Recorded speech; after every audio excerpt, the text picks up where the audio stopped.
యేసుక్రీస్తు ప్రభుని అనేక పేర్లతో సంబోధిస్తూ ఉంటాం. యేసుక్రీస్తు ప్రభుని అనేక పేర్లతో మనం కీర్తిస్తూ ఉంటాం. కృపామయుడు అంటాం, ప్రేమామయుడు అని అంటాం, దయామయుడు అంటాం. ఇలాగా యేసుక్రీస్తు ప్రభుకున్న పేర్లు కొన్ని వేలు ఉన్నాయి బైబిల్ గ్రంథంలో. ఆయనను వర్ణిస్తూ అనేక పేర్లు రాయబడ్డాయి బైబిల్ గ్రంథంలో. వీటన్నిటికంటే యేసుక్రీస్తు ప్రభుకున్న ప్రథమ పేరు ఏంటంటే ప్రేమామయుడు. యేసుక్రీస్తు ప్రభుకున్న పేరు ప్రేమామయుడు. ఆయనలో ద్వేషము కొంచెమైనను లేదండి. ఆయనలో కోపము నిమిషం మాత్రమైనా ఉండదండి. ఆయనకి దగ్గరికి వచ్చేవారు అవనివ్వండి, దగ్గరికి రాకుండా ఉన్నవారు అవనివ్వండి, దగ్గరికి వచ్చి దూరం అయిపోతున్న వారు అవనివ్వండి, దేవుని అలక్ష్యం చేస్తున్న వారు అవనివ్వండి, దేవుడికి ఏమీ తెలియదులే అని మన కళ్ళు కప్పుకుని దేవుడు కళ్ళు కప్పుకున్నాడు అనుకునేవారు అవనివ్వండి, ఎవరైనా సరే దేవుడు ప్రేమిస్తూనే ఉంటాడంట. ఇక్కడున్న మనమందరం కూడా ఆ దేవుని ప్రేమను బట్టే ఈరోజు మనం అందరం ఇక్కడ కూర్చున్నాం. దేవుని కృపను బట్టే మనం అందరం ఇక్కడ కూర్చున్నాం. దేవుని యొక్క దయ మన మీద ఉండబట్టే మనం అందరం కూడా ఇక్కడ ఆరోగ్యవంతులుగా కూర్చుని ఉన్నాం. అమెరికా దేశంలో అత్యధికమైనటువంటి ధనవంతులు ఉండే ప్రాంతం ఏంటంటే లాస్ ఏంజల్స్. అందరూ కూడా అప్పర్ కోటీశ్వర్లే. రోజు వాళ్ళ పరిస్థితి ఏంటో తెలుసా? బూడిదైపోయింది అక్కడ. నిన్న నుంచి ఒకసారి న్యూస్ అబ్జర్వ్ చేయండి. వాళ్ళ 1000 కోట్లు అంటే బూడిదైపోయినాయి అంట. ఎందుకో తెలుసా? అగ్ని దహించి వేస్తుంది ఆ లాస్ ఏంజల్స్ పట్టణం అంతా. లాస్ ఏంజల్స్ పట్టణం అంతా అగ్ని కీలకాలు దహించి వేస్తున్నాయి. 1000 కోట్లకి అధిపతులైనటువంటి వారందరూ ఆ పట్టణంలో ఉన్నారు. పట్టణం తగిలడిపోతుంది. మనం అనుకుంటాం సొదొమ గొమొర్రనేమో ఈనాడు దేవుని ప్రేమను కప్పేస్తుంది కదా, ఏమీ లేదనుకుంటున్నాం. దేవునికి వ్యతిరేకంగా మనం జీవిస్తే, దేవునికి వ్యతిరేకంగా మనము నడుచుకుంటే, దేవునిని అలక్ష్యం చేస్తే ఉగ్రత చాలా భయంకరంగా ఉంటుంది. కానీ ఈ రోజున ప్రపంచమంతా కూడా అల్లకల్లోలమైన పరిస్థితులు. కొత్త వైరస్ వచ్చింది. మొత్తం ప్రపంచం అంతా కూడా వైరస్ భయపడిపోతుంది. మన ఇండియాలో కూడా 6-7 కేసులు వచ్చింది. దేవుని మహాకృప ఏంటో తెలుసా? మనం అందరం ఇక్కడ క్షేమంగా కూర్చున్నాం. దేవునికి స్తోత్రం, హల్లెలూయా. ఆయన కృప మనల్ని ఎలా కాపాడుతుందంటే, అర్హత లేదు, మనకు ఆ సామర్థ్యం లేదు, మనకు ఆ స్థాయి లేదు. కానీ ఒకే ఒక కారణం. ఏంటి ఆ కారణం అంటే, ఆయన మనల్ని ప్రేమిస్తున్నాడు. ఆమేన్. యేసయ్య మనల్ని ప్రేమిస్తున్నాడు. అదే మనకు అన్నిటికంటే అత్యధికమైనటువంటి అర్హత. ఆమేన్. ఆ ప్రేమకు మించినటువంటి అర్హత లేదు. యేసయ్య ప్రేమకు మించినటువంటి అర్హత ఏది లేదు. ఆ ఉన్నటువంటి అత్యధికమైనటువంటి ఆ ప్రేమే మనల్ని రోజు మనందరినీ కూడా ఇక్కడ కాపాడి ఇక్కడ సజీవులుగా కూర్చోబెట్టింది. ఆమేన్, ఆమేన్. ఆయన కృపే మనల్ని కాపాడి ఇక్కడ తీసుకొచ్చి, ఆయన దయే మనల్ని కూడా ఆయన ఆరాధించడానికి కూర్చోబెట్టింది. దేవునికి స్తోత్రం. ఆలోచన చేయండి. ఒక్కసారి మన పూర్వీకుల దగ్గరికి వెళ్ళండి. మన పూర్వీకుల దగ్గరికి వెళ్తే మందిరాలు లేవు. మన పూర్వీకుల దగ్గరికి వెళ్తే దేవుడు అంటే ఏంటో తెలియదు. మన పూర్వీకుల దగ్గరికి వెళ్తే ఎవరిని కొలిచేవారో తెలియదు. ఏది దొరికితే అదే దేవుడు అనుకునేవారు. ఏది కనిపిస్తే అదే దేవుడు అనుకునేవారు. పోనీ అక్కడికైనా ప్రవేశం ఉందా? అక్కడికే ప్రవేశం లేదు. కొలవడమే, దేవుణ్ణి మొక్కుకున్నాం అనుకుని మనసులో అనుకోవడమే. మానవుడు దేవునిని వెతుకుతూ దేవునిని చేరలేని స్థితిలో కనిపించిన దాన్నే దేవుడు అనుకుంటున్నాడంట. అందుకనే మనం కూడా చూడండి, మన ఇంట్లో దేనికి అతి ప్రాధాన్యత ఇస్తాం. ఇప్పుడు బైబిల్ ఉంది. బైబిల్ని ఎంత భద్రంగా మనం చూస్తాం. నిజమేనా? ఇవాళ దులుపుకొచ్చిన వాళ్ళు ఎంతమంది చెప్పండి. కానీ మన ఇల్లుని రోజు శుభ్రపరుస్తాం. మన ఇల్లుని ఉదయం సాయంత్రం కూడా శుభ్రపరుస్తూ ఉంటాం. మన బెడ్ని రోజు ఉదయం సాయంత్రం కూడా నీట్గా పెట్టుకుంటూ ఉంటాం. మన టీవీకి దుమ్మట్టకుండా శుభ్రంగా పరుస్తూ ఉంటాం. మన మొబైల్కి మచ్చ లేకుండా శుభ్రంగా తుడుస్తూ ఉంటాం. మరి బైబిల్ తుడుస్తున్నాం అలాగా. అయినప్పటికీ దేవుని దయా సంకల్పము మనల్ని ఇక్కడ తీసుకొచ్చిందంట. దేవునికి స్తోత్రం. హల్లెలూయా, హల్లెలూయా. ఆయన దయా సంకల్పము, ఆయన మన పట్ల కలిగి ఉన్నటువంటి ప్రణాళిక, ఆయన మన పట్ల కలిగి ఉన్నటువంటి ఆలోచనే మనల్ని ఇక్కడ తీసుకొచ్చి కూర్చోబెట్టిందంట. దేవునికి స్తోత్రం. హల్లెలూయా, హల్లెలూయా. మనం ఏం కోరుకోవాలని అంటే, మన పూర్వీకుల పరిస్థితికి ఇప్పటి పరిస్థితికి ఎంత వ్యత్యాసం అంటే, మన పూర్వీకులు ఒక ఊరి నుంచి ఇంకో ఊరికి వెళ్ళాలంటే ఖాళీ నడకని వెళ్ళేవారు. గతంలో ఉన్న పరిస్థితులకి ఈరోజు ఉన్న పరిస్థితులు చూడండి, నిమిషాల్లో సమాచారం అందిస్తున్నాం. మనం వెళ్ళాలంటే ఇంచుమించు చూడండి, ఇక్కడ బయలుదేరుతున్నామంటే 3 గంటలు వేరే దేశంలో ఉంటున్నాం, వేరే ప్రాంతంలో ఉంటున్నాం. ఇదంతా ఏంటంటే కేవలం దేవుడు మనపై కలిగి ఉన్నటువంటి దయ మాత్రమే. ఆమేన్. అయితే మనం ఏం చేయాలని అంటే, చూడండి సామెతల గ్రంథం 22వ అధ్యాయం 1వ వచనం చెబుతుంది, గొప్ప ఐశ్వర్యము కంటే మంచి పేరును వెండి బంగారముల కంటే దయను కోరదగినవే. దేవునికి స్తోత్రం. చూడండి, ఇక్కడ అన్నాడు, మనమంట గొప్ప ఐశ్వర్యాన్ని కోరుకోవడం కాదంట, గొప్ప సంపదను కోరుకోవడం కాదంట, గొప్ప డబ్బు కోరుకోవడం కాదంట, మంచి పేరు ఉందా లేదా కోరుకోవాలంట. మనం మంచి పేరుని కోరుకోవాలి. 2, వెండి బంగారముల కంటే, వెండి బంగారాలు కోరుకుంటున్నామా, దయను కోరుకుంటున్నామా? అక్కడ చెబుతున్నాడు, గొప్ప ఐశ్వర్యం కంటే మంచి పేరు ముఖ్యం, వెండి బంగారాల కంటే దేవుని యొక్క దయను మనం కోరుకోవాలంట. దేవునికి స్తోత్రం. ఈ మంచి పేరు ఎప్పుడు కనిపిస్తుందో తెలుసా? పలానా వ్యక్తి చాలా మంచోడండి అని ఎప్పుడు చెప్తారు? దేవునికి స్తోత్రం. కొంతమంది పేడు వదిలిందిరా బాబు అనుకోకూడదు. మంచి పేరు, మంచి పేరు. అదే ఆ మంచి పేరే మనకి ఎక్కడ తీసుకెళ్తుందంటే నిత్య రాజ్యానికి తీసుకెళ్తుంది. దేవునికి స్తోత్రం. వెండి బంగారాలు కాదు, ఈ లోకంలో ఉన్న వెండి బంగారాలు కాదు, ఆస్తిపాస్తులు కాదు. ఏం కోరుకోవాలంటే దయను కోరుకోవాలి.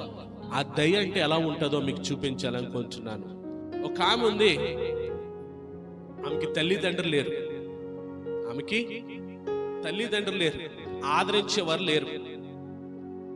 కానీ దేవుని దయ ఏం చేసిందంటే ఒక వ్యక్తికి ఆమెను చూపించింది, ఒక వ్యక్తికి ఆమెను చూపించింది. ఆ వ్యక్తి ఎవరంటే రక్త సంబంధికుడే, రక్త సంబంధికుడే. వరుసకి అన్న అవుతాడు, వరుసకి అన్నయ్య అవుతాడు. పెదనాన్న కొడుకు, ఆమె యొక్క పెదనాన్న కొడుకు. తల్లిదండ్రులు లేరు, చనిపోయారు, ఒక్కదే, ఎవరు ఆదరించేవారు లేరు, దిక్కుమాలిన స్థితిలో ఉంది, పేద స్థితిలో ఉంది, పోషించేవారు లేరు, ఆదరించేవారు లేరు, తన ఆలనా పాలన చూసేవారు లేరు. కానీ పెదనాన్న కొడుకు కొడుకున్నాడు. ఆ కొడుకు ఏం చేశాడంటే దేవుని దయ అతనిలోకి వచ్చింది. అతనిలోకి ఎప్పుడో వచ్చిందో అతడు ఏం చేశాడంటే చెల్లెల్లా చూడలే. ఎలా చూచాడంటే తన సొంత కూతురులా చూసుకున్నాడు. దేవుని స్తోత్రం. ఆ స్త్రీ ఎవరంటే ఎస్తేరు. ఆ స్త్రీ ఎస్తేరు. ఆమెను చేర్చుకున్న అన్న ఎవరంటే మొర్దెకై. ఆమెను చేర్చుకున్న అన్న మొర్దెకై. ఎస్తేరుకి తల్లిదండ్రులు లేరు పాపం. ఎస్తేరు యొక్క తల్లిదండ్రులు చనిపోయారు. మొర్దెకై అన్నయ్య అవుతాడు. మొర్దెకై అన్నయ్య అవుతాడు, పెదనాన్న కొడుకు. ఎస్తేరుకి పెదనాన్న కొడుకు మొర్దెకై. అన్నా చెల్లెల బంధం కాదు, మొర్దెకై ఎస్తేర్ని ఎలా స్వీకరించాడంటే సొంత కూతురులా భావించాడు. దేవునికి స్తోత్రం. సొంత కూతురులా పెంచుతూ ఉన్నాడు. రోజుల్లో చూడండి, తల్లి తండ్రులు ఎదిరించే బిడ్డలే ఉన్నారు. ఈ రోజు తల్లిదండ్రులు బిడ్డలకి ప్రేమ పంచలేని స్థితిలోనే ఉన్నారు ఈ రోజున చాలా మంది. అబ్బే మా ఊరు ఏం లేదండి, అబ్బే ఆ పరిస్థితులు ఏం లేవండి. బిడ్డల్ని ప్రేమించేవారమైతే మన ప్రేమ బిడ్డలు పొందుకోవాలని బిడ్డల కోసం మనం ఏదైనా చేస్తాం. ఇక్కడ చూడండి, అన్నయ్యలా చూడలే. ఒక తండ్రి ప్రేమను ఏదైతే ఇవ్వగలిగాడో ఆ ప్రేమనంతటిని కూడా చెల్లెలైనటువంటి కూతురికి అంగీకరించినటువంటి ఎస్తేరు పైన చూపించాడు. దేవుని స్తోత్రం. ఇక్కడ అన్న చెల్లెల బంధం వల్ల ఏమైపోయిందంటే తండ్రి కుమార్తెల బంధంగా మార్చబడింది.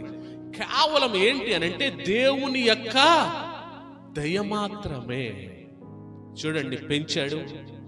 ఎస్తేరు కూడా తండ్రి మాట, మొర్దెకై మాటకి విలువనిస్తూ ఉంది. తండ్రి కూతుల మాట ఏందనే మాట్లాడదాం మనం. తండ్రి ఏదైతే చెప్తున్నాడో దానికి ఒబే అవుతుంది, లోబడుతుంది. తండ్రి ఏదైతే ఆజ్ఞాపిస్తున్నాడో దానికి విధేయత చూపిస్తుంది. తండ్రి కూడా తన మంచి కోరే చెప్తున్నాడు. తండ్రి కూడా నువ్వు ఇలాగుండు, నీ భక్తి జీవితం ఇలా చూసుకో, ఇలాగానే తను కూడా నడిపిస్తూ ఉన్నాడు. ప్రియమైన తల్లిదండ్రులు, ఈరోజు మీ బిడ్డల్ని ఆత్మీయ స్థితిలో మీరు నడిపించగలుగుతున్నారా లేదా? మై డియర్ బ్రదర్స్, సిస్టర్స్, తల్లిదండ్రుల మాటకి మనం లోబడుతున్నామా లేదా? బంధుత్వంలో తండ్రి కుమార్తె కాని బంధుత్వమే అంతటి విలువలు నేర్పుతుంది మనకి. మనము ఏ స్థితిలో ఉన్నాం ఈ రోజున? మొర్దెకై ఎస్తేర్ల ద్వారా కుటుంబంతో దేవుడు మాట్లాడుతున్నాడు. మొర్దెకై ఎస్తేర్లు అన్నా చెల్లెలే గాని తండ్రి కుమార్తెలాగా వారి బంధాన్ని బలపరుచుకుంటున్నారు. అహష్వేరోషు రాజు వస్తుకి బదులుగా మరొక రాణిని తెచ్చుకోవాలని ఆజ్ఞనిచ్చినప్పుడు ఆ విషయం తెలిసినటువంటి మొర్దెకై ఎస్తేరుతో చెప్పాడంట, రాజుకి రాణి కావాలి కాబట్టి పద, ఆ సెలక్షన్కి నేను తీసుకెళ్తానని తీసుకెళ్ళాడంట. ఇదేంటి, నేను రాణిగా ఏంటి, నా స్థాయి ఏంటి, నా బ్రతికేంటి, నా సామర్థ్యం ఏంటి, నేను ఇలాగుంటే సరిపోద్ది నా జీవితం అనుకోలే. ఇప్పుడు ఒక మారుమూల ఊరు నుంచి ఒక రాణిగా తీసుకెళ్తామంటే ఎవరైనా ఊహించుకుంటే అది సాధ్యమంటారా? కానీ తండ్రి మాటను గౌరవిస్తుంది. అక్కడ తండ్రి అయినటువంటి మొర్దెకై చెప్పాడు కాబట్టి నేను నా తండ్రితో పాటే నేను వెళ్ళాలి అని నిశ్చయించుకుంది. వెళ్ళింది, తీసుకెళ్ళాడు మొర్దెకై. అక్కడ 1 సంవత్సరం పాటు రాజనగర్లో ఉంది. రాజనగర్లో ఉన్న తర్వాత వాళ్ళకి ఆ సంవత్సరం పాటు కూడా సిద్ధపరిచిన తర్వాత రాజు దగ్గరికి, అహష్వేరోషు రాజు దగ్గరికి తీసుకొచ్చిన తర్వాత ఏం జరిగిందనేది చూద్దాం. ఎస్తేరు గ్రంథం 2వ అధ్యాయం 7వ వచనం చూద్దాం. ఈమె తల్లిదండ్రులు లేనటువంటిది, జాగ్రత్తగా వినాలి. తల్లిదండ్రులు లేనటువంటి అనాథ, ఆదరణ లేనటువంటి ఒక అనాథ, ఎవరు కూడా ఆదుకొనలేనటువంటి అనాథ, పోషించబడలేనటువంటి అనాథ, ఎవరు కూడా తను సాకలేనటువంటి ఒక అనాథ, దిక్కుమాలినది, దిక్కులేనిది మన భాషలో చెప్పాలంటే. అటువంటి ఆమెకి దేవుని దయ ఎలాగుందో చూడండి. ఎక్కడో మారుమూల ప్రాంతంలో ఒక అనాథగా ఉన్న ఆమె ఇప్పుడు ఎక్కడికి వచ్చింది? రాజనగరంలోనికి వచ్చింది. దేవునికి స్తోత్రం. రాజనగరంలోకి వచ్చింది.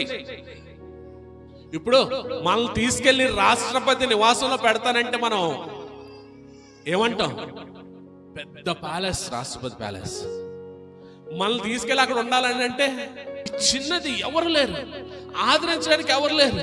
కానీ ఇప్పుడు ఎక్కడ ఉందంటే రాజనగర్లో అడుగు పెట్టింది. దేవునికి స్తోత్రం, హల్లెలూయా. చూడండి తర్వాత, ఆ చిన్నది అతని దృష్టికి ఇంపైనది గనుక ఆమె అతని వలన దయ పొందెను. దేవునికి స్తోత్రం, హల్లెలూయా. హల్లెలూయా. రెండు చేతులు పైకి చెప్తాం, హల్లెలూయా. ఆ చిన్నది అహష్వేరోషు రాజు యొక్క దృష్టికి మిక్కిలి ఇంపైనది, చాలా అందంగా కనపడిందంట. దేవునికి స్తోత్రం. కాబట్టి అతని వలన, ఆ యొక్క రాజు వలన ఇప్పుడు ఏం పొందుతుందంటే దయను పొందుకుందంట. దేవునికి స్తోత్రం. మన సామర్థ్యాన్ని లెక్క పెట్టుకోకండి, ఎప్పుడు కూడా మన స్థితిని లెక్క పెట్టుకోకండి. నాకు లేదో, నా బ్రతికింతే అని అనుకోవద్దు. దేవుని దయ మన మీద ఉంటే ఎలా ఉంటుందో తెలుసా? ఇలా ఉంటుంది. ఆమేన్, ఆమేన్. ఎవరు లేరు, తల్లిదండ్రులు లేరు, అనాథ, ఆదరించేవారు లేరు, బేదది, ఎవరు పోషించేవారు లేరు, కష్టాల్లో ఉంది, శ్రమల్లో ఉంది. కానీ ఒకానొక రోజు వచ్చింది. ఆ రోజున ఎక్కడుందో తెలుసా? రాజనగర్లో ఉంది. రాజనగర్లో ఉండడమే కాదు, అహష్వేరోషు రాజు యొక్క దయను ఆమె పొందుకుంది. ఆమేన్, ఆమేన్. చూడండి తర్వాత ఏమైందో.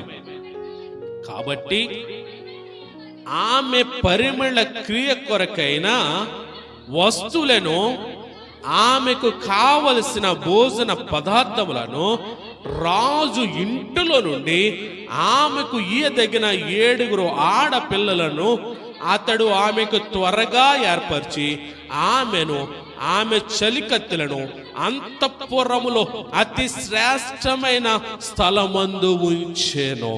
దేవునికి స్తోత్రం. ఎక్కడ ఉండేదండి? దేశము కాని దేశము, ఈమె యూదురాలు. దేశము కాని దేశంలో రాజు యొక్క అంతఃపురంలో అడుగు పెట్టింది. 2 రాజు యొక్క దయను పొందుకుంది. 3 అక్కడ చూడండి, ఆమెకు కావలసిన పరిమళ క్రియ కొరకైన వస్తువులన్నీ కూడా ఇవ్వబడ్డాయంట ఆమెకి. దేవునికి స్తోత్రం. ఆమె అలంకరించుకోవడానికి కావలసినటువంటి వస్తువులన్నీ కూడా సమకూర్చబడ్డాయంట. వస్తువులను, ఆమెకు కావలసిన భోజన పదార్థములు. దేవుని స్తోత్రం. ఏమండి, రాజనగర్లో భోజన పదార్థాలు అంటే ఎలా ఉంటాయి? రాజు ప్యాలెస్ అండి, రాజు ప్యాలెస్ లో భోజన పదార్థాలు ఎలా ఉంటాయి? ఆ డైనింగ్ హాల్ అంతా కూడా నిండిపోయి ఉంటుంది. దేవుని స్తోత్రం. మొత్తం ఆమెకు కావలసిన ఆభరణాలన్నింటినీ ఇచ్చారంట, ఆమెకు కావలసిన వస్త్రాలన్నింటినీ ఇచ్చారంట, ఆమెకు కావలసిన సుగంధ ద్రవ్యాలన్నింటినీ ఇచ్చారంట. 2 రాజు తినేటువంటి భోజనం ఆమె దగ్గర తీసుకురాబడిందంట. 3 రాజు ఇంటిలో నుండి ఆమెకు ఇయ్యదగిన 7 ఆడపిల్లలను అతడు ఆమెకు త్వరగా ఏర్పరచి ఆమెను, ఆమె పనికత్తెలను అంతఃపురములో అతి శ్రేష్టమైన స్థలమందు ఉంచబడిందంట. దేవుని స్తోత్రం. ఇప్పుడు అంతఃపురం ఉందండి, అంతఃపురంలో శ్రేష్టమైన స్థలం అంటే ఏది చెప్తాను చెప్పండి? రాజు నివసించే స్థలం. హల్లెలూయా. రాజు నివసించే స్థలం తర్వాత అతి శ్రేష్టమైన స్థలం ఎవరికి ఇవ్వబడింది? ఇప్పుడు ఎస్తేరుకి ఇవ్వబడిందంట. దేవుని స్తోత్రం. హల్లెలూయా. 7 పనివారు ఇవ్వబడ్డారంట, దాసీలు ఇవ్వబడ్డారంట. ఆమె కావాల్సిన భోజనం అంతా ఎక్కడ వస్తుందంటే రాజు ఏదైతే భోజనం చేస్తున్నాడో ఆ భోజనాన్ని ఈమె తింటుందంట. అంతేకాదు, అతి అంతఃపురంలో అతి శ్రేష్టమైన స్థలంలో ఈమె ఉంచబడిందంట. దేవుని స్తోత్రం. అంతకుముందు ఎక్కడుంది?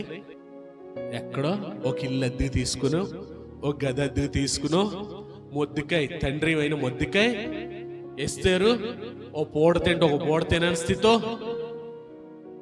ఈ రోజున దేవుని దయ మన మీద ఉంటే ఈ ఆశీర్వాదాన్ని దేవుడు మన పైన ఉంచబోతున్నాడు. ఆమేన్. దేవుని దయ పరిస్థితులు మారుస్తుంది. దేవుని దయ సామర్థ్యాన్ని చూడదు. మన సామర్థ్యం కాదు, మనం నమ్మేటువంటి దేవుని యొక్క సామర్థ్యం ఎంతైతుందో అంత సామర్థ్యం మనపై నుంచి ఆ దయ మనల్ని అక్కడ తీసుకెళ్తాది. ఆమేన్, ఆమేన్. మన పరిస్థితిని చూడొద్దు. మనం ఏం కోరుకోవాలంటే గొప్ప ఐశ్వర్యాన్ని కాదు కోరుకోవాల్సింది. మనం ఏం కోరుకోవాలంటే వెండి బంగారాలను కాదు మనం కోరుకోవాల్సింది. మనం ఏం కోరుకోవాలంటే దేవుని యొక్క దయను మనము కోరుకోవాలి. దేవుని స్తోత్రం. దేవుని దయ ఎప్పుడైతే కోరుకుంటామో ఆ దయ మన సామర్థ్యాన్ని మించిన స్థితిలో మనం నిలబెడతాది. ఆమేన్, ఆమేన్.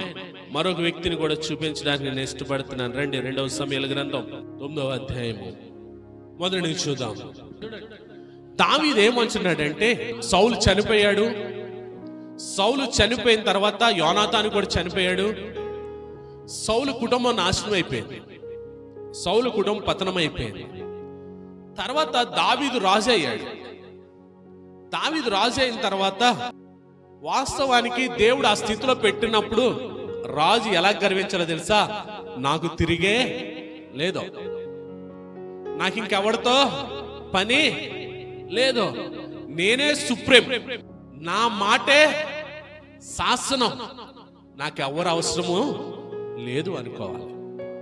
కానీ ఇక్కడ దావీదు తన గత జీవితాన్ని గుర్తు చేసుకున్నాడు.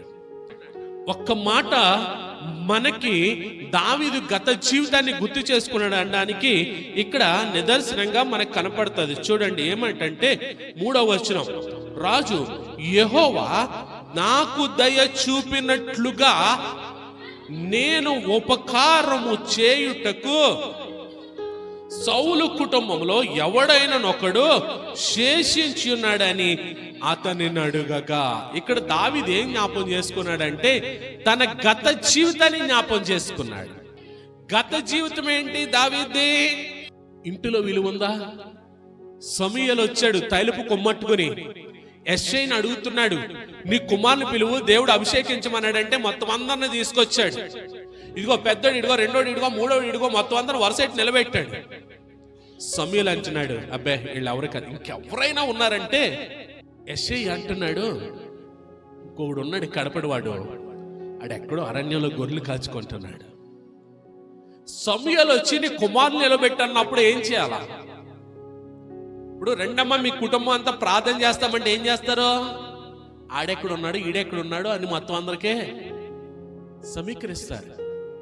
ఇక్కడ దైవజనుడైనటువంటి సమూయేలు తైలపు కొమ్మట్టుకుని అభిషేకించడానికి వచ్చాడు. నీ కుమారులందరినీ నిలబెట్టు, దేవుడు అందులో ఒకరిని ఎన్నుకోబోతున్నాడు అని అంటే, ఇదిగో ఏళ్ళే నా కుమారులు అన్నాడు. అంటే తండ్రి దృష్టిలో ఉన్నాడు అక్కడ? తండ్రి దగ్గర విలువ ఉంది అక్కడ? కుటుంబంలో విలువ లేనటువంటి దావీదు సమూయేలు అడిగిన తర్వాత ఆగి పిలుస్తానని పిలిచి అతడు వచ్చే వరకు కూడా సమూయేలు దైవజనుడు అలా వెయిట్ చేశాడండి. నేను స్తోత్రం, హల్లెలూయా. ఇప్పుడు తండ్రి దగ్గర విలువ ఉందా? దేవుని దగ్గర విలువ ఉందా? హల్లెలూయా.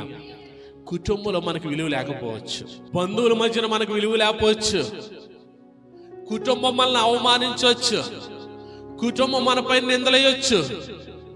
కానీ ఆ నిందను తొలగించి ఒకడు ఉన్నాడు మన మీద, ఆయనే యేసు క్రీస్తు ప్రభువు. దేవునికి స్తోత్రం.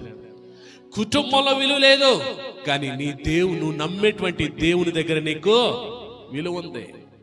ఆ విలువ ఎక్కడ నడిపించింది? రోజున తీసుకొచ్చాడు. దావీదు లోపలికి వస్తుంటే సమూయేలు అంట ఎదురెళ్ళాడు, ఎదురెళ్ళి ఆహ్వానించాడంట. తండ్రి చేయలేదప్ప అని ఎవరు చేశారంటే దైవజనుడు చేశాడు. హల్లెలూయా. తీసుకొచ్చి అప్పుడు తైలం పోముతో అభిషేకించాడంట. దేవుని స్తోత్రం. ఎప్పుడైతే అభిషేకించాడో దేవుని యొక్క దయ దావీదు మీద మెండుగా ఉన్నది. ఆమేన్. దేవుని యొక్క దయ మెండుగా ఉంది. ఎలాగో చెప్పమంటారా? దావీదుకి యుద్ధ నైపుణ్యం ఉందా? దావీదుకి వేటాడే అనుభవం ఉందా? కానీ సింహపు నోళ్లను చీల్చే ధైర్యం వచ్చింది. దేవుని స్తోత్రం. అతని సామర్థ్యం కాదు, అతని శక్తి కాదు, కానీ దేవుని దయ ఏం చేసిందో తెలుసా? అతడి చేత నైపుణ్యం కల్పించింది. అక్కడ 2, అతడికి యుద్ధ నైపుణ్యం లేదు. ఇజ్రాయేల్ అందరూ వణుకుపోతున్నారు. ఇజ్రాయేల్ అందరూ ఫిలిస్తీయుడైనటువంటి ఆ యొక్క గొల్యాతును చూసి వణుకుపోతున్నారు. దావీదు ఎంత ఆయన కుక్కను కొట్టినట్టు కొట్టేస్తాను అంటున్నాడు. కారణం, ఇప్పుడు చిన్నపిల్లలు ఉన్నారండి, నేను వెళ్ళి కొట్టేస్తానని మీదకి వస్తారా? మన కటౌట్లు చూస్తారు, అవునే కదా? మన అవతారాన్ని చూస్తారు. లావుగా ఎత్తుకున్నాడు బాబు, ఇటు జోలికి వెళ్ళకూడదు అనుకుంటారు. అరే, ఇజ్రాయేలీ సైన్యం నైపుణ్యం కలిగినటువంటి యుద్ధ నైపుణ్యం కలిగినటువంటి రాజు గాని, సైనికులు గాని, సైన్యాధిపతులు గాని వణికిపోతుంటే దావీదు నేను వెళ్ళేసి వచ్చానా అంటున్నాడు. కారణం ఏంటో తెలుసా? అతనికి తెలుసు దేవుడి దయ అతని మీద ఉందని. ఆ దయ తన చేత తన సామర్థ్యానికి మించిన కార్యాలు చేస్తుందని దావీదుకు తెలుసు. ఆమేన్. ఎందుకంటే కీర్తన గ్రంథాలన్నీ చదివితే దయను గురించి, కృపను గురించి ఎక్కువగా మాట్లాడేది ఎవరంటే దావీదే. కీర్తన గ్రంథాలు చదివితే దావీదు రాసిన కీర్తనలో దయను గురించి, కృపను గురించి ఎక్కువగా మాట్లాడే భక్తుడు ఎవరైనా ఉన్నారంటే బైబిల్ గ్రంథంలో దావీదే. దావీదుకు తెలుసు తన సామర్థ్యం కాదు, తనలో ఉన్నవాడి సామర్థ్యం అని. వెళ్ళాడు, తనకున్న నైపుణ్యం ఉన్నటువంటి ఒడిసెను పట్టుకున్నాడు, తిప్పాడు, తిప్పి కొట్టాడంట. దేవుని స్తోత్రం. అక్కడ కూడా ఎంత దైపం చేసింది తెలుసా? గొల్లియాతు మొత్తం అంతా యుద్ధ వస్త్రాలను ధరించుకున్నాడు. యుద్ధ వస్త్రాలతో మొత్తం అంతా కూడా కవచాలు ధరించుకున్నాడు. శిరసు కాణించి మొత్తం ముఖం కాణించి ఒళ్ళు నిండా కవచాలు ధరించుకున్నాడు. ఈ కళ్ళు దగ్గరే ఖాళీగా ఉందంట. ఒడిసి తిప్పి కొడితే అంత దూరాన్ని ఉన్నటువంటి గొల్లియాతుకి ఎక్కడ తగిలింది? నొసట మీద తగిలింది. దేవుని స్తోత్రం. అది కూడా దేవుని దయే. మీరు పోరాడే యుద్ధాలు ఏవైతున్నాయో మీ సామర్థ్యాన్ని బట్టి కాదు, మీరు ఎదుర్కొనే పరిస్థితులు ఏవైతున్నాయో మీ సామర్థ్యాన్ని బట్టి కాదు, దేవుని దయని ఎప్పుడైతే తోడు పెట్టుకుంటారో ఖచ్చితంగా విజయం మీదే. ఆమేన్, ఆమేన్. అటువంటి దావీదు సౌలు ఎన్నోసార్లు చంపాలనుకున్నాడు. దావీదు ఎన్నోసార్లు ఎంతమందిని అయితే నమ్మాడో వాళ్ళందరూ కూడా దావీదుని చంపాలనుకున్నారు. ఆఖరికి దేవుని దయ ఏం చేసిందంటే సింహాసనం మీద కూర్చోబెట్టింది. ఆమేన్. సింహాసనం మీద కూర్చోబెట్టింది. అందుకని అంటున్నాడు, ఇది నా శక్తి కాదు, ఇది నా సామర్థ్యం కాదు, ఇది నా గొప్పతనం కాదు అని అంటున్నాడు. చూడండి, రాజు యెహోవా నాకు దయ చూపినట్లుగా. ఇప్పుడు ఏం పొందుకున్నాడు దావీదు? ఇక్కడ దేవుని యొక్క దయను పొందుకున్నాడు. హల్లెలూయా. ఏం చేసింది ఆ దయ? అరణ్యములో ఉన్నటువంటి వాడిని తీసుకొచ్చి సింహాసనం మీద కూర్చోబెట్టింది. ఏం చేసింది ఆ దయ? విలువలేని కుటుంబంలో ఉన్నటువంటి వాడిని తీసుకొచ్చి దేవుని పట్టణమైనటువంటి, దేవుని రాజ్యమైనటువంటి యెరూషలేముకు రాజుగా కూర్చోబెట్టింది. దేవుని స్తోత్రం. ఒకవేళ అనుకుంటున్నారా మేము, నా కుటుంబంలో నాకు విలువ లేదో, నా బంధువుల్లో విలువ లేదో, నా పరిస్థితుల్లో నాకు ఏ మార్పు లేదు, అందరూ కూడా నా మీద నిందలేసేవారు, అందరూ కూడా నన్నే తిట్టేవారు, అందరూ కూడా నా పైన అపవాదులు వేసేవాళ్ళే, అందరూ కూడా నన్ను బట్టి హేళన చేసుకునేవారే. ఒక రోజు రాబోతుంది దేవుని దయ అందరికీ కూడా తలెత్తుకునే స్థితిలో మిమ్మల్ని ఉంచబోతున్నాడు దేవుడు. ఆమేన్, హల్లెలూయా. దేవుని దయ ఉంటే, దావీదు ఉదాహరణ, దేవుని దయ ఉంటే ఎస్తేరే మన ఉదాహరణ. బైబిల్లో చాలా మంది ఉన్నారు చెప్పాలంటే, కానీ ఇక్కడ దావీదు ఏమన్నాడంటే, నేను దయ పొందుకున్నానని వదిలేలే, జతకునాలి. నేను దయ పొందుకున్నట్టుగానే నేను ఉపకారము చేయుటకు సౌలు కుటుంబంలో ఎవడైనా ఒకడు శేషించున్నాడని అతను అడిగాడు. దయలు పొందుకున్నా కాబట్టి నా బ్రతుకు నాకు చాలు అనుకోలే. ఈ దయను ఏం చేయాలో తెలుసా? నేను ఎదుటి వారికి నేను కూడా దయను చూపాలి. హల్లెలూయా. తన జీవితాన్ని గుర్తు చేసుకున్నాడు. రాజు సౌలు రాజు యొక్క కుమారుడు ఉన్నాడే యోనాతాను. యోనాతాను దావీదు మంచి స్నేహితులు, ప్రాణ స్నేహితులు. ఒక రాజు కొడుకున ఒక అరణ్యంలో గొర్రెలు కాసుకుని వాడు స్నేహితుడు ఎలాగాడంటే, చదవండి మొదటి సమయాలు. మంచి స్నేహితులు, ప్రాణ స్నేహితులు. యోనాతాను ఎక్కడ స్వార్థంగా ప్రవర్తించలే. నా తండ్రి తర్వాత నాది రాజ్యం అనలే, నా తండ్రి తర్వాత నువ్వే రాజు అంటాడు అక్కడ. దేవుని స్తోత్రం. ఆ ప్రేమ, ఆ ప్రాణ స్నేహితుల యొక్క ప్రేమను బట్టి దావీదు దయ పొందుకున్న తర్వాత సింహాసనం మీద ఉండి కూర్చుని అంటున్నాడంట, ఇదిగో నేను దేవుని వల్ల దయ పొందుకాను కాబట్టి నేను కూడా ఇతరులకు ఉపకారం చేయాలి. కాబట్టి ఎవరైనా సౌలు కుటుంబంలో శేషించి మిగిలి ఉన్నారా అని అడుగుతూ ఉన్నాడు ఇక్కడ. దేవుని స్తోత్రం. షీబా చెప్తున్నాడు. షీబా ఎవరంటే సౌలు దగ్గర పనివాడు. గవర్నమెంట్ ఉంది మనకి, ముఖ్యమంత్రి గారు ఉన్నారు. ముఖ్యమంత్రి గారు వచ్చిన తర్వాత ప్రమాణ స్వీకారం చేసిన తర్వాత ఏం చేస్తాడంటే, ఆయనకి ఎవరైతే ఫేవర్గా ఉంటారో ప్యానల్ మార్చేస్తాడు, ఆఫీసర్స్ అందరినీ కూడా, గ్రౌండ్ లెవెల్ వరకు కూడా. ఆయన చీఫ్ సెక్రటరీ మారిపోతాడు, డీజీపీ మారిపోతాడు, కమిషనర్స్ మారిపోతారు, డిఎస్పీలు మారిపోతారు, ఎస్పీలు మారిపోతారు, కలెక్టర్లు మారిపోతారు. అలా మొత్తం ఆయన ఫేవర్గా ఉన్న వాళ్ళందరినీ వేసుకుంటాడు. మళ్ళీ ఈయన కాకుండా ఇంకో ముఖ్యమంత్రి వచ్చాడు, ఆయన ఫేవర్గా ఉన్న వాళ్ళందరూ మార్చేసుకుంటూ ఉంటాడు. సీమ ఎవరంటే సౌలు దగ్గర పనివాడు. ఇప్పుడు ఎక్కడున్నాడు? దావీదు దగ్గర ఉన్నాడు. అంటే దావీదు ప్యానెల్ పెట్టుకున్నాడా, లేకపోతే సౌలు ప్యానెల్ని కొనసాగించుకున్నాడా? హల్లెలూయా. దావీదు అన్యాయం చేయలే. దావీదు మీరు నాకు అవసరం లేదు అనలే. కానీ వాళ్ళందరూ కూడా ఒక్కొక్క టైంలో దావీదుని చంపడానికి పన్నాగాలు పన్నువాళ్లే. కానీ దావీదు దేవుని యొక్క దయ ఏం చేసిందో తెలుసా? ఆ ప్రేమను చూపి షేబాని దగ్గర పెట్టుకొని పిలిచాడు. ఎవరైనా ఉన్నారని అంటే అప్పుడు అంటున్నాడు, చూడండి ఏమంటున్నాడు, యోనాతాను కుంటివాడు గల వాడు కుమారుడు ఒకడు ఉన్నాడు అని రాజుతో మనవి చేసిన. అతను ఎక్కడ ఉన్నాడని రాజుని అడగగా, షేబా చిత్తగించుము, అతడు లొదెబారులో అమ్మీయేలు కుమారుడు మాకీరెంటను ఉన్నాడని రాజుతో అనేను. లొదెబారు అనే ప్రాంతం కనపడుతుంది. దాని గురించి నేను ధ్యానించినప్పుడు జత్కనాలి. యెరూషలేముకి సుమారుగా 500 కిలోమీటర్ల దూరంలో ఉన్నది ఇది. యెరూషలేముకి 500 కిలోమీటర్ల దూరంలో ఉన్నటువంటి ఒక లోయ. యెరూషలేముకి 500 కిలోమీటర్లు జోర్దానికి సమీపంగా, జోర్దాన్ పట్టణానికి సమీపంగా దగ్గరలో ఉండేటువంటి కొండల మధ్యలో ఉన్నటువంటి ఒక ప్రాంతం ఇది. ఎవరుంటారంటే అక్కడ నలిగిపోయిన వాళ్ళు, అప్పులు చేసి పారిపోయిన వాళ్ళు, ఎవరు ఆదరించేవాళ్ళు లేనటువంటి వాళ్ళు, నా బ్రతికి ఇంకా అనవసరం అనుకున్న వాళ్ళందరూ కూడా ప్రాంతంలో నివసిస్తారంట. రాజు మనవడు ఏమైపోయాడంటే, నా బ్రతికెందుకునే లొదెబారులో ఉంటున్నాడు అంట. అంటే తన స్థితి ఏ స్థితి అంటే దీనస్థితి. అతడు సంపాదించలేడు, ఎందుకంటే తనకు 2 కాళ్ళు లేవు, కుంటివాడు. తను సంపాదించలేడు, కానీ కుటుంబం ఉంది, కుటుంబాన్ని పోషించాలి. కాబట్టి ఏం చేయాలంటే వెళ్ళిపోయి ఆ ప్రాంతంలో బ్రతికితే ఎవడొకడు వచ్చి ఒక ముద్ద పెడతాడు అనుకుని ఒక ఇంటలో చేరాడంట. అంటే తన స్థితి ఏమైపోయిందంటే దీనా స్థితి అయిపోయింది. ఆదరించడానికి ఎవరు లేనటువంటి స్థితి అయిపోయింది. తను పోషించడానికి ఎవరు లేనటువంటి స్థితి అయిపోయింది.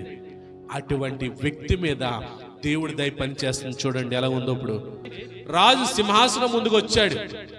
ఎక్కడో లొదెబారులో పనికి రానటువంటి ప్రాంతంలో, వెలివేయబడినటువంటి ప్రాంతంలో, దీనులు ఉండేటువంటి ప్రాంతంలో ఉన్నవాడు ఇప్పుడు ఎక్కడికి వచ్చాడు? రాజనగర్లోకి వచ్చాడు. రాజనగర్లోకి వచ్చి రాజు సింహాసనం ముందు ఏం చేస్తున్నాడంటేనంట, సాగిలపడి నమస్కారం చేస్తున్నాడంట. దేవుని స్తోత్రం. అనుకోలుగా నా తాత గొప్ప రాజు, నా తాత ఇజ్రాయేలులకి మొట్టమొదటి రాజు, నేను ఈయనకి నమస్కారం చేసింది ఏంటి అనుకున్నాడా? సాగిలపడి నమస్కారం చేస్తున్నాడంట. దేవుని స్తోత్రం. ఒకటి గమనించండి, మన పరిస్థితులు ఎప్పుడు కూడా ఒకలాగా ఉండవు.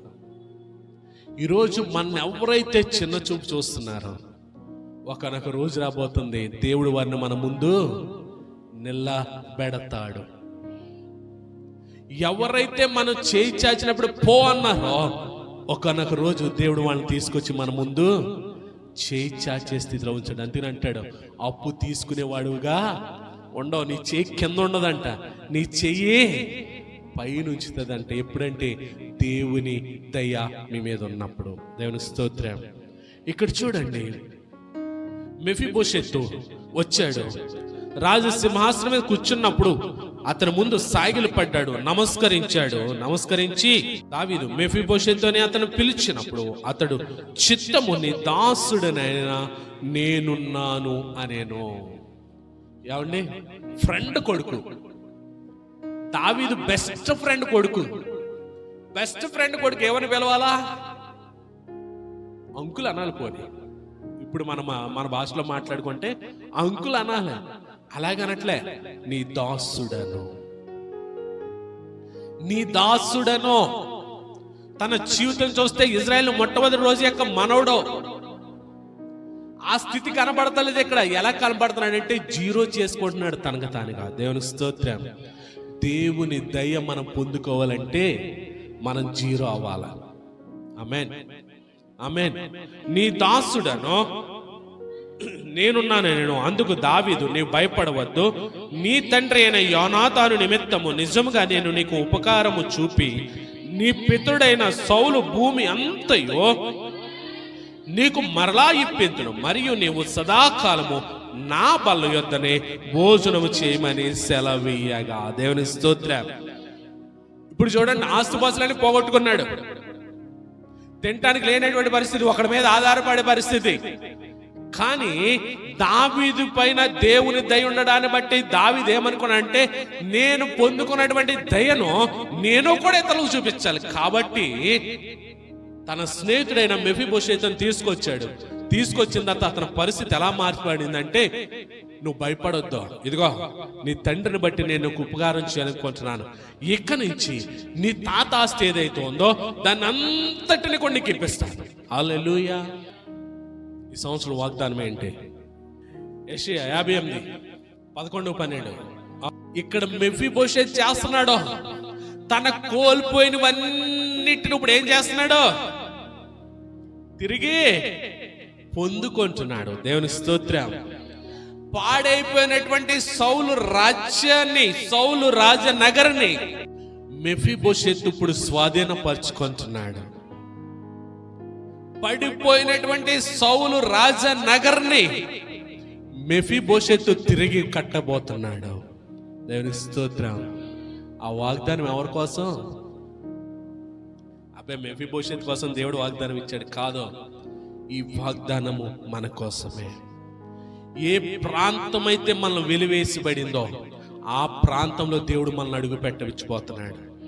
ఏ ప్రాంతం అయితే మనల్ని దూరం పెట్టిందో ఆ ప్రాంతంలో దేవుడు ఘనమైన వారిగా మనల్ని అక్కడ నిలవబెట్టబోతున్నాడు. ఏ ప్రాంతంలో అయితే మనం అవమానాలు పొందామో అదే ప్రాంతంలో దేవుని యొక్క దయ అత్యధికమైన ఘనతతో మనల్ని నిలబెట్టబోతున్నాడు. తన తండ్రికి సంబంధించిన, తన తాతకు సంబంధించిన ఆస్తులన్నీ రావడమే కాకుండా చూడండి ఏమంటున్నాడో, నీ నిమిత్తం నేను నీకు ఉపకారము నీ పితరుడైన సౌలు యొక్క భూమి అంతే నీకు మరలా ఇప్పింతును. మరియు నీవు సదాకాలము నా బల్ల యొద్దనే భోజనము చేయుదవని చెప్పాను. దేవునికి స్తోత్రం.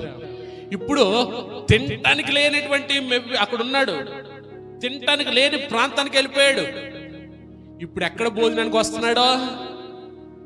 రాజు భోజనం చేయడానికి, రాజనగర్లో రాజు డైనింగ్ టేబుల్ మీద భోజనం చేయడానికి వస్తున్నాడంట. దేవుని స్తోత్రం. హల్లెలూయా. ఈ పూట ఎవరెడతారని చూచేటువంటి మెఫీబోషెతు ఇప్పుడు రాజనగర్లో రాజు డైనింగ్ హాల్ మీద కూర్చుని భోజనం చేస్తాడంటే ఎప్పుడు? సదాకాలము. దేవునికి స్తోత్రం.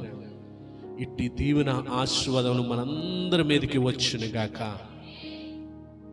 ఇప్పుడు దయ దావీదే పొందుకోలే. దావీదు ఏ దయనైతే పొందుకున్నాడో ఆ దయను ఇప్పుడు ఎవరి మీద పంపిస్తున్నాడంటే, మనం ఏమి చేస్తాం తెలుసా? ఈ ప్రభా అడుక్కునే వారిగానే మనం ఉంటున్నాం. దేవుడు మనం అడుక్కునే వారిగా ఉంచాలనుకోవట్లేదో, మనల్ని పైవారిగా ఉంచి ఇతరులకు సహాయం చేసేవారిగా మనల్ని ఉంచాలనుకుంటున్నాడు దేవుడు. ఆమేన్. మనమా ఈ ప్రభా? మన ప్రార్థన చూడండి, పొద్దున్న లేచిన ప్రార్థన, ప్రభా ఇది చేయి ప్రభా, ఇది చేయి ప్రభా, ఇది ప్రభా, ఇది ప్రభా, అది అలా చేయి ప్రభా, ఇది ఇలా చేయి. దేవునికి డైరెక్షన్ ఇస్తాం మనం. ప్రభా నీ చిత్తం ఏదైతుందో దాన్ని జీవితంలో నీ దయ ద్వారా జరిగించు అని ఎప్పుడైతే అడుగుతామో, దేవుడికి చాయిస్ ఇస్తామో, దేవుడు ఏం చేస్తాడో తెలుసా? దావీదు వలె మనం ఉన్నత స్థితిలో ఉంచుతాడు. ఒకవేళ దీన స్థితి ఏమో ఎస్తేర్లాగా, ఒకవేళ దీన బ్రతికేమో ఎవరు లేనటువంటి అనాథలమేమో, ఒకవేళ ఎవరు లేనటువంటి ఆ యొక్క అరణ్యములో ఎవరు పెడతారని చూచేటువంటి స్థితిలో మనం ఉన్నామేమో, ఎవరు సహాయం చేయలేని స్థితిలో ఉన్నామేమో. దేవునికి చాయిస్ ఇచ్చి చూడండి, దేవునికి అవకాశం ఇచ్చి చూడండి. దేవుడు ఎస్తేరు జీవితంలో చూపిన దయ, మెఫీబోషెతు జీవితంలో చూపినటువంటి దయ దేవుడు మన పైన కూడా చూపించబోతున్నాడు. ఆమేన్. చూడండి ఇంకేమైందో త్వరగా. అతడు నమస్కరించి, చచ్చిన కుక్క వంటి వాడనైన నా ఎడల నీవు దయ చూపుటకు నీ దాసుడగు నేను ఎంతటి వాడను. మనకులాగే మాట్లాడుతున్నాడు అక్కడ. ఓరుకో ప్రభా, 5 పర్లో శుభ్రంగా పొద్దున్నే మా మమ్మీ డాడీ పెట్టేస్తే నేను శుభ్రంగా తిరిగేవాడిని, నన్ను తీసుకెళ్ళి అక్కడ కూర్చోబెడతానంటావా? అసలు ఇది అలా ఆలోచనకైనా వస్తుందంటావా? అదే మాట్లాడుతున్నాడు. చచ్చిన కుక్కలు అంటోండి, నేనేమి చేయలేనోండి, నాకు సామర్థ్యం లేనటువంటి వాడిని, నాకు ఆ పరిస్థితి లేనటువంటి వాడిని, నాకు ఇది తగునా? నాకు ఈ సామర్థ్యం లేదే, నా బ్రతుకు అది కాదే, నాకు ఆ ఛాన్స్ లేదే, అటువంటి వాడికి ఇది సాధ్యమా?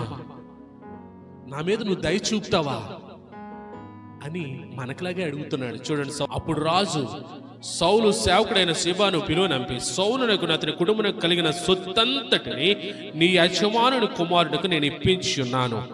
కాబట్టి నీవు నీ కుమారులను నీ దాసులను అతని కొరకు ఈ భూమిని సాగుబడి చేసి నీ యజమానుని కుమారునకు భోజనమునకై ఆహారం కలుగునట్లు నీవు దాన్ని పంట తేవలను. యజమాని కుమారుడైన మెఫీబోషెతు ఎల్లప్పుడూ నా బల్ల యొద్దనే భోజనము చేయనని సెలవిచ్చాను. ఈ సీబా 15 కుమారులు, 15 మంది కుమారులను, 20 మంది దాసులు ఉండేది. నా ఏలువాడగు రాజు తన దాసుడికి ఇచ్చిన ఆజ్ఞ అంతటి చొప్పున నీ దాసుని నేను చేసేదని సీబా రాజుతో చెప్పాను. కాగా మెఫీబోషెతు రాజు కుమారుడు ఒకడైనట్టుగా రాజు బల్ల యొద్దనే భోజనము చేయొచ్చు ఉండేను. దేవుని స్తోత్రం. ఎక్కడుండేవాడు మెఫీబోషెతు? అంతకుముందు ఎక్కడుండేవాడు? మన పరిస్థితులు మనము గుర్తు చేసుకోవాలి. లొదెబారు చెప్పను, అది అంత దీన పరిస్థితి. లొదెబారు ఎవరు లేనటువంటి వారు నివసించే స్థలం. లొదెబారు బ్రతుకు మీద విరక్తి కలిగిన వారు జీవించేటువంటి స్థలం. లొదెబారు సహాయం చేయలేటువంటి వారు ఉండేటువంటి స్థలం. లొదెబారు ఈ జీవితం మాకొద్దు, వీళ్ళ మధ్యన మేము జీవించలేమని విసుగు చెందినటువంటి వారు నివసించేటువంటి ప్రాంతం. అటువంటి ప్రాంతంలో ఉన్నటువంటి మెఫీబోషెతు దావీదు ఏ దయనైతే పొందుకున్నాడు ఆ దయను చూపించువాడు వాడై రాజకుమారులలో ఒకడిగా రాజు భోజనం బలవద్దు అంటున్నాడంట. సౌలు ఆస్తంతటిని షేబకిచ్చి 15 మంది కుమారులను 20 మంది దాసులతో పనివారితో అతను సాగుబడి చేసుకొచ్చంట ఇతని కాళ్ళ దగ్గర పెడుతున్నారంట. దేవుని స్తోత్రం. దేవుడు అట్టి స్థితిలో మనం ఉంచును గాక. ఆమేన్, ఆమేన్. 2 వ్యక్తులను చూచాం. ఎస్తేర్ను చూచాం, మెఫీబోషెతును చూచాం. వారి జీవితంలో దయ చూపిన దేవుడు మన జీవితంలో దయ చూపుడా? బ్రతుకు మీద విసుగు చెందామేమో, బ్రతుకు మీద విరక్తి కలిగిందేమో, నా జీవితం ఎందుకు అని మనము అనేక సార్లు తలంచుకున్నామేమో, ఈ జీవితం నాకు అవసరం లేదు, నన్ను తీసేసుకో ప్రభు అని మనం అనేక సార్లు నిర్ణయాలు తీసుకున్నామేమో. ఈరోజు పరిశుద్ధాత్మ దేవుడు మనతో మాట్లాడుతున్నాడు. మన కొరకు కూడా దయ చూపేటువంటి వ్యక్తి ఒక వ్యక్తి ఉన్నాడు. చూద్దాం ఎవరంటే అయినా. మనము కూడా పాపము ద్వారా చచ్చిపోయిన స్థితిలో ఉన్నాం. మనము కూడా పాపం ద్వారా ఎవరు కూడా మనల్ని పట్టించుకోలేని స్థితిలో ఉన్నాం. మనము కూడా శాపాల ద్వారా ఉన్నప్పుడు అందరూ కూడా అసహించుకునే బ్రతుకులో ఉన్నాం. ఎవరు కూడా మనకి కనీసం ఆదరించే స్థితిలో లేనటువంటి మన జీవితంలో ఒక వ్యక్తి వచ్చి మన కొరకు ఆదరించాడు. చూడండి, హెబ్రీయులకు రాసిన పత్రిక 8వ అధ్యాయము 12వ వచనం. నేను వారి దోషముల విషయమై దయ కలిగి వారి పాపములను ఇక ఎన్నడూను జ్ఞాపకము చేసుకొననని ప్రభువు సెలవిచ్చుచూ ఉన్నాడు. దేవునికి స్తోత్రం. ఎంతమందికి అర్థమైందన్నమాట? ఇప్పుడు చెప్పండి, దయ ఎక్కడుంది? మన మీద ఉంది రోజున. హల్లెలూయా. ఎందుకో తెలుసా? చూడండి, నేను ఎవరు చెప్తున్నారంటే యేసుక్రీస్తు ప్రభు చెప్తున్నాడు, నేను వారి దోషముల విషయమై, వారి పాపముల విషయమై, వారి శాపముల విషయమై, వారి అతిక్రమాల విషయమై దయ కలిగి. ఎవరు మన మీద దయ కలిగి ఉన్నారంటే యేసుక్రీస్తు ప్రభు. ఎవరి మీద దయ కలిగి ఉన్నారంటే మన మీద దయ కలిగి వారి పాపములను ఇక ఎన్నడూను జ్ఞాపకము చేసుకొననని. ఆ దయ ఏం చేసింది తెలుసా? మన పాపాలన్నింటినీ తుడిచేసింది. మనకు సామర్థ్యం లేదు, మన పాపాలు మనకు అడుక్కునే సామర్థ్యం మనకు ఆ శక్తి లేదు. మన పాపాల నుండి మనం విడిపించగలిగే శక్తి మనకు లేదు. యేసుక్రీస్తు ప్రభు తన దయా సంకల్పము ఏం చేసిందంటే మన పాపాలన్నీ కడిగేసి అంటే ఇంకెప్పుడు జ్ఞాపం చేసుకోడంట ఆయన. హల్లెలూయా. మనం చూడండి, ఎవరికైనా సాయం చేశానుకో ఏమంటాం? మర్చిపోయావా? ఆ రోజున 10 రూపాయల కోసం నువ్వు నా దగ్గరికి మర్చిపోయావా? 10 రూపాయలు ఇచ్చి కూడా 10 సార్లు గుర్తు చేస్తాం. కానీ దేవుడు మన సామర్థ్యం కాదది, మన శక్తి లేదది. ఆయన దయ, ఆయన ప్రేమ, ఆయన కరుణ, ఆయన కటాక్షము ఆయన లోకానికి వచ్చి మన పాపాలన్నీ కడిగేసి అన్నాడు, ఇంకన్నాడు జ్ఞాపం చేసుకుని అంటున్నాడు. హల్లెలూయా, హల్లెలూయా. మరి మనం ఎలాగ ఉండాలంటే దేవునికి లోబడాలి. దేవునికి లోబడి ఎప్పుడైతే దేవుని చిత్త ప్రకారం జీవిస్తామో, దేవుని దగ్గర తగ్గింపు మనసు కలిగి ఉంటామో, ఎప్పుడైతే దేవుని దగ్గర లోబడి దేవునికి విధేయత చూపుతూ దేవుని యందు విశ్వాసంలో మనం జీవిస్తామో, అప్పుడు ఖచ్చితంగా ఏం చేస్తుంది అంటే ఆ దయ మన స్థితిని మారుస్తుంది, ఆ దయ మన సామర్థ్యాన్ని మారుస్తుంది, ఆ దయ మన పరిస్థితులన్నిటినీ మారుస్తుంది. హల్లెలూయా. తల్లి అయిన మరియ దగ్గరికి దేవదూత వస్తుంది. దయా ప్రాప్తురాలా, నీకు శుభము, నీవు దయ పొందితివి, కృపను పొందితివి. దేవుని స్తోత్రం. ఆవిడెవరంట? దయా ప్రాప్తురాలంట ఆవిడ. ఇక్కడున్న మనం అందరం కూడా దయకి ప్రాప్తులమే. ఆమేన్. ఎలాగో తెలుసా? యేసు క్రీస్తు ప్రభు తన ప్రాణాన్ని బట్టి, తన రక్తాన్ని బట్టి, తన సిలువ మరణాన్ని బట్టి మనమందరము కూడా దయకి ప్రాప్తులమయ్యాం. దేవుని స్తోత్రం. ఇప్పుడు ఆ దయ మన పైన ఉంది, ఆ దయ మన పైన ఉంది. ఆ దయను మనం ఎప్పుడైతే పొందుకుంటామో, చూడండి మనం ఎలాగుంటామంటే, ఆ దయను మనం ఎప్పుడైతే పొందుకుంటామో మనం ఎలాగ ఉండాలనుకుంటున్నాడంటే దేవుడు. యెషయా గ్రంథం 60వ అధ్యాయం మొదటి నుంచి మనం ఎక్కడున్నామంటే చీకట్లో ఉన్నాం. ఆ చీకట్లో ఉన్న మన పైన ఏమొస్తుందంటే వెలుగు దిగి వస్తుంది. హల్లెలూయా. ఆ వెలుగు దిగి వస్తుంది. ఇప్పుడు ఏం చేయాలంటే మనము వెళ్ళి ఆ వెలుగు దగ్గరికి ఆశ్రయించాలంటే. హల్లెలూయా.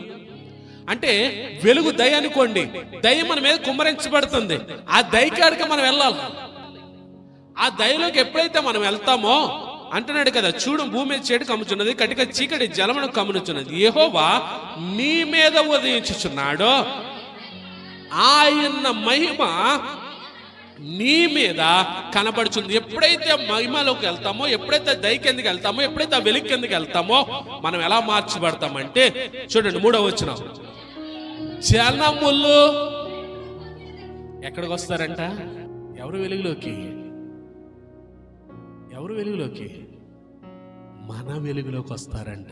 దేవునికి స్తోత్రం. మనం ఎక్కడున్నాం? చీకట్లో లేము. ఇప్పుడు మనం ఎక్కడున్నాం? దయలో ఉన్నాం. మనం ఎక్కడున్నాం? కృపలో ఉన్నాం. మనం ఎక్కడున్నాం? ఆయన వెలుగులో ఉన్నాం. ఎందుకంటే దేవుని వెలుగు మన మీద ప్రకాశిస్తుంది, దేవుని దయ మన మీద ప్రకాశిస్తుంది, దేవుని కృప మన పైన కుమ్మరించబడుతుంది. మనం ఆ కృపను పొందుకున్న, దయను పొందుకున్న వెలుగులో మనం ఉంటే జనాలంట మన వెలుగులోకి వస్తారంట. దేవుడి ప్రణాళిక అది. దేవుని స్తోత్రం. జనాలు మన వెలుగులోకి వస్తారు, జనాలు మన దయ దగ్గరకు వస్తారు, జనాలు మన కృప దగ్గరకు వస్తారు. దావీదు చేసింది అదే. దావీదు దయను పొందుకున్న వెలుగులో ఉన్నాడు కాబట్టి మెఫీబోషెతును తన వెలుగులో తీసుకొచ్చాడు. దేవుడి ప్రణాళిక మనం ఇలాగుండాలని. మనమేమో ఈ ప్రభ ఇది కాదంట, అనేక మంది మన దగ్గరకు వచ్చేవారిగా దేవుడు ఉంచుతాడంట. ఆమేన్. చూడండి అంటున్నాడు కదా, జనములు నీ వెలుగునకు వచ్చేదరు, రాజులో పాలించేవారే ఎక్కడికి వస్తారో మన ఉదయ కాంతిలోకి వస్తారంట. దేవుని స్తోత్రం. హల్లెలూయా. ఆ పాలించేవారే, రాజులు, పాలకులు అంట మన ఉదయ కాంతులకు, మన వెలుగులోకి వస్తారంట. దేవుని స్తోత్రం. ఒకసారి ఊహించుకోండి, ఆ వెలుగు మనలో ఎప్పుడైతే ఉంటుందో రాజులు సైతం మన దగ్గరికి వచ్చి ఆ వెలుగు కొరకు పరుగులు పెడతారంట. ఆమేన్, ఆమేన్. దేవుడు అలాగుంచాలనుకుంటున్నాడు. అలాగుండాలనంటే మనము ఆయన దయా సంకల్పంలో మనం జీవించినట్లయితే, దావీదు వలె, ఎస్తేరు వలె దేవునికి లోబడి, మెఫీబోషెతు వలె దావీదు ఏదైతే చెప్పాడో దాన్ని శిరస వహించాడు. ఎస్తేరు తండ్రి అయినటువంటి మొర్దెకై ఏదైతే చెప్పాడో దాన్ని శిరసావహించాడు.